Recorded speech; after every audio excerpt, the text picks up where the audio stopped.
William Lawrence is a professor of international affairs at American University, joins me live now from Washington. Tell us more about why Khalifa Haftar appears to be dragging his feet over this deal. Well, that's really puzzling to a lot of people, including the Russians. I just saw some private communications coming from senior Libyan officials in Moscow that the Russians are quite unhappy that Haftar didn't sign today, having pre-agreed to some of this. Let me add that James Bays, your correspondent in New York, was correct that the Syria and Libya conflict negotiations are tracking with each other.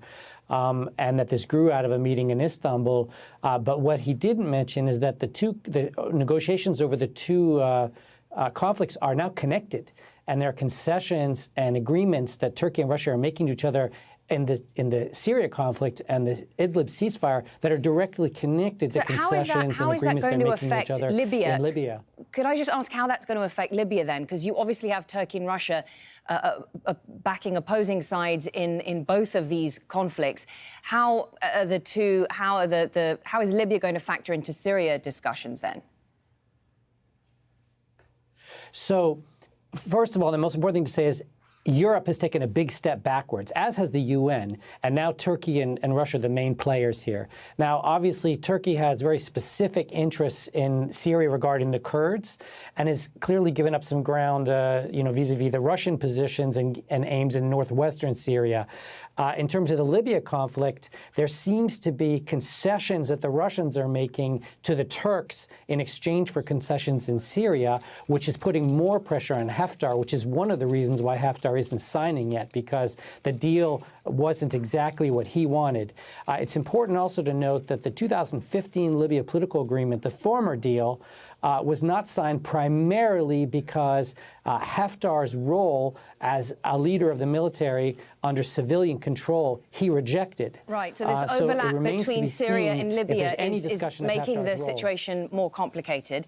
Is the Russian and Turkish influence in Libya strong enough to ensure that a ceasefire will hold?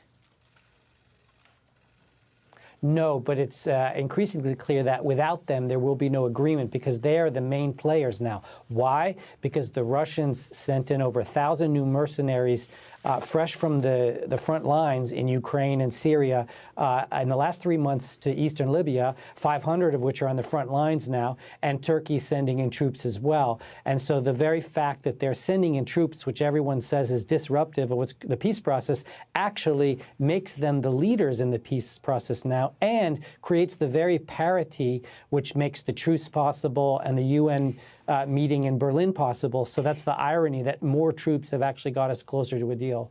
Right. Can I just, regardless of what happens with the ceasefire agreement, Khalifa Haftar might not have succeeded in taking Tripoli, but he holds a great deal of territory in the country. He's quite close to the outskirts of Tripoli, but also his forces are in control of much of the eastern part of the country. So he has the upper hand over Fayez al-Sarraj, surely. He has the upper hand, but not for that reason as much as some other reasons. He has a superiority in the air. He has over 4,000 strong mercenaries fighting for him, including 3,000 of the former Janjaweed in Sudan, and other advantages logistically and otherwise. The Russians are running his logistics now. And these are very important facts on the ground. But in terms of the territory, the Libya experts referred to his sort of romp through the south as rent-a-south. And certain concessions of militias on the front lines to him as basically being bought off temporarily, assuming he takes Tripoli. And as one Libya expert said at an event I was just at here in Washington, if Haftar's not moving forward, there's no reason for Haftar.